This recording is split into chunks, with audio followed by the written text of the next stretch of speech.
Good morning, 7th class. How are you? I hope you're fine. And how's your life, 7th class? I hope you're getting along with very awesome. 7th class आपके chapter चल रहा था संधि चल रहा था ना। हम लोगों ने कल स्टार्ट की थी व्यंजन संधि हमने स्टार्ट की थी और हम लोगों ने कल कंप्लीट कर लिए थे तय के संबंध में विशेष नियम। यहाँ तक कंप्लीट किया था हमने तय के संबंध में विशेष नियम, है ना। अब हम लोगों ने आज छोड़ा था कल, यहाँ से स्टार्ट करना था क्षय के संबंध में नियम, ठीक है ना। पेज नंबर 28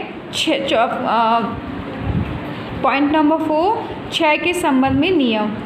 किसी ह्रस्व स्वर या आ के मेल क्षय से होने पर क्षय से पहले च जोड़ दिया जाता है। जैसे देखो, किसी भी ह्रस्व स्वर या आ का मेल क्षय से होने पर क्षय से पहले च जोड़ दिया जाता है। जैसे आ प्लस छ ई प्लस छ आ प्लस छादान आच्छादन, परि प्लस छेद परिच्छेद। 5 देखिए, यदि तय या दय का मेल क्षय से हो तो तय या दय का च और क्षय का क्षय हो जाता है। जैसे त प्लस छ उत प्लस श्वास उच्छ्वास, उत प्लस श्रृंखला उच्छृंखला। 6 देखिए, यदि तय या दय के बाद है हो तो तय का दय और है का धय हो जाता है। जैसे त प्लस ह दद, द प्लस ह दद, उत प्लस हार उद्धार, पद प्लस हति पद्धति। आगे देखो, यदि मैं के बाद क से मैं तक के वर्णों को छोड़कर कोई व्यंजन हो तो मैं का अनुस्वार हो जाता है। जैसे म प्लस ह अनुस्वार, सम प्लस हार संगार, सम प्लस योग संयोग। आगे देखो, यदि ए आ को छोड़कर किसी भी स्वर के बाद स हो तो स का श हो जाता है। जैसे ई प्लस स श, वी प्लस सम विषम और अभि प्लस सेक अभिषेक। यदि मैं के साथ कै से मैं तक का कोई वर्ण हो तो मैं के बाद के वर्ण के वर्ग का 5वां वर्ण हो जाता है। जैसे म प्लस क ड, म प्लस ता न, म प्लस ब म प्लस च ड, सम प्लस कल्प संकल्प, सम प्लस तोष संतोष, सम प्लस बंध संबंध, सम प्लस चार संचार। आगे देखो, री रे और शय के बाद न हो और इसके बाद कोई स्वर हो या क वर्ग प वर्ग का कोई वर्ण या अनुस्वार अथवा य व ह में से कोई वर्ण हो तो न का ड़ हो जाता है। जैसे री न, री प्लस न ड, प्र प्लस मान प्रमाण। यदि यौगिक शब्दों के पहले शब्द के अंत में न हो तो संधि में वह लुप्त हो जाता है। जैसे राजन प्लस आज्ञा राजाज्ञा। बच्चों कुल मिला के ये है, कुछ आप लोगों को सूत्र दे रखे हैं, सुनेंगे सब 7th क्लास। क्षय के संबंध में इसने बताया है कि भाई क्षय से क्षय पर च जोड़ दिया जाता है तो क्या बन जाता है, फिर चाहे आ हो आ के साथ या फिर आ के साथ में क्षय होगा या फिर क्षय से पहले च जोड़ दिया जाएगा। छ आर प्लस छादन आच्छादन, ई प्लस छ इच्छ, परि प्लस छेद परिच्छेद है। यदि तय या दय का मेल क्षय से हो तो तय या दय का च और क्षय का क्षय हो जाता है। जैसे त प्लस छ उत प्लस श्वास उच्छ्वास, उत प्लस श्रृंखला उच्छृंखला। आगे आता है 6 में, यदि तय या दय के बाद है हो तो तय का दय और है का धय हो जाता है। जैसे त प्लस है दध और द प्लस है दध, उत प्लस हार उद्धार, पद प्लस हति पद्धति। जैसा कि इसने बताया है का धय हो जाता है। आगे इसने आपको बोला है यदि मैं के, ठीक है, यदि मैं के बाद कै से मैं तक के वर्णों को छोड़कर कोई व्यंजन हो तो मैं का अनुस्वार हो जाता है। जैसे म प्लस है अनुस्वार, सम प्लस हार संहार, सम प्लस योग संयोग। यदि ए आ को छोड़कर किसी भी स्वर के बाद स हो तो स का क्षय हो जाता है। जैसे ई प्लस स श, वी प्लस सम विषम और अभि प्लस सेक अभिषेक।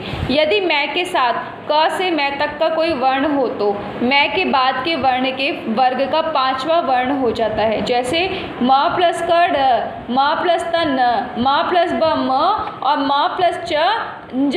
सम प्लस कल्प, जैसे मैं प्लस कै ड होता है ना, सम प्लस कल्प क्या हो गया, संकल्प। मा प्लस त न, सम प्लस तोष संतोष, मा प्लस ब म, सम प्लस बंद संबंध, म प्लस चन ज, सम प्लस चार संचार। री प्लस रे और शय के बाद न हो तो इसके बाद कोई स्वर का हो या क वर्ग प वर्ग का कोई वर्ण या अनुस्वार अथवा य व ह में से कोई वर्ण हो तो न का ड़ हो जाता है। जैसे री प्लस न ड़, प्र प्लस मान, प्रमाण की जगह क्या हो गया प्रमाण। यदि यौगिक शब्दों के पहले शब्द के अंत में न हो तो संधि में वह लुप्त हो जाता है। जैसे राजन प्लस आज्ञा राजाज्ञा। ठीक है, समझ में आया बच्चों। व्यंजन संधि इस प्रकार की है। आगे आप पहुंचते हैं विसर्ग संधि की तरफ। कहाँ पहुंचते हैं हम? विसर्ग संधि, है ना। देखिए आगे, विसर्ग का किसी स्वर या व्यंजन से मेल होने पर विसर्ग में उत्पन्न होने वाले विकार को विसर्ग संधि कहते हैं। विकार की भिन्नता की दृष्टि से विसर्ग संधि भी कई प्रकार की मानी जाती है। क्या कहा इसने? विसर्ग का किसी स्वर या व्यंजन से मेल होने पर विसर्ग में उत्पन्न होने वाले विकार को विसर्ग संधि कहते हैं। विकार की भिन्नता की दृष्टि से विसर्ग संधि भी कई प्रकार की मानी जाती है। जैसे पहला देखो, विसर्ग से पहले ए हो और बाद में कोई घोष व्यंजन, वर्ग का तीसरा चौथा पांचवा वर्ण य र ल व ह हो तो विसर्ग का ओ हो जाता है। क्या बोला? विसर्ग से पहले ए हो और बाद में कोई घोष व्यंजन, वर्ग का तीसरा चौथा पांचवा वर्ण य र ल व हो तो विसर्ग का ओ हो जाता है। जैसे मन प्लस बल मनोबल, मना प्लस हर मनोहर, मना प्लस रथ मनोरथ, पय प्लस द पयोद। अब बच्चों इसने क्या बताया था कि विसर्ग का ओ हो जाएगा, है ना। ये विसर्ग लग रहा है ना न के बाद में।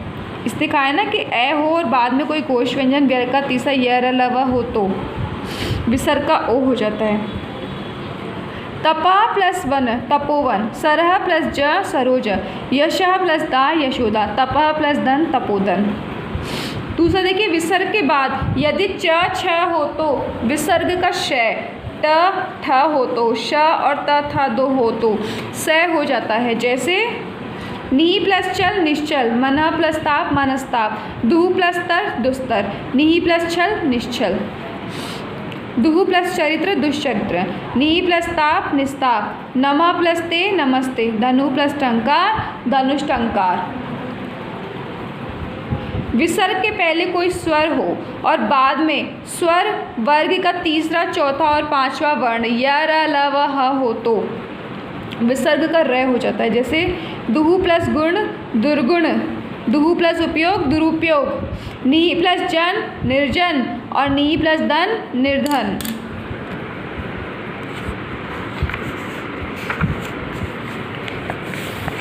आगे देखिए, निहि प्लस बल निर्बल और निहि प्लस मल निर्मल, निहि प्लस आश निराश और दुह प्लस दिन दुर्दिन।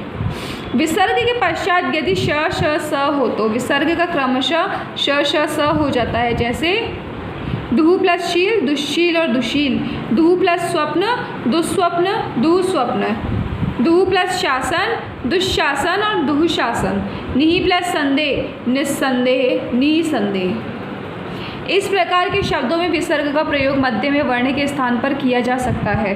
यदि विसर्ग के पूर्व ई या उ और बाद में क ख ग फ हो तो विसर्ग का क्षय हो जाता है। जैसे निहि प्लस पाप निष्पाप, नि प्लस फल निष्फल, दुह प्लस कर्म दुष्कर्म, निहि प्लस काम निष्काम, निहि प्लस कपट निष्कपट, निहि प्लस कलंक निष्कलंक, दुह प्लस कर दुष्कर। अब बच्चों आप लोगों को बता दिया, ज़्यादा हार्ड नहीं है, थोड़ा सा पढ़ने की दिक्कत है। पढ़ोगे तो हम लोगों को अच्छी तरह समझ में आएगा, अच्छी तरह कवर कर पाओगे। और अब मेरी बात सुनिए,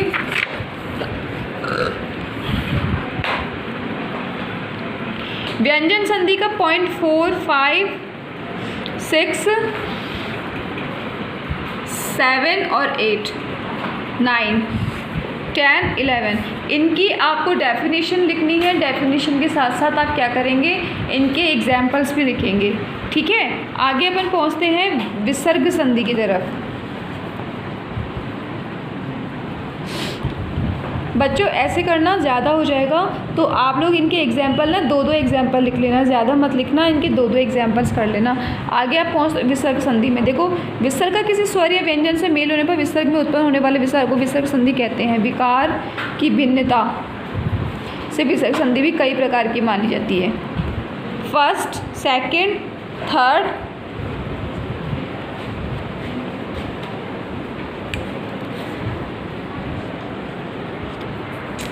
एक सेकेंड, 4 और 5 है ना।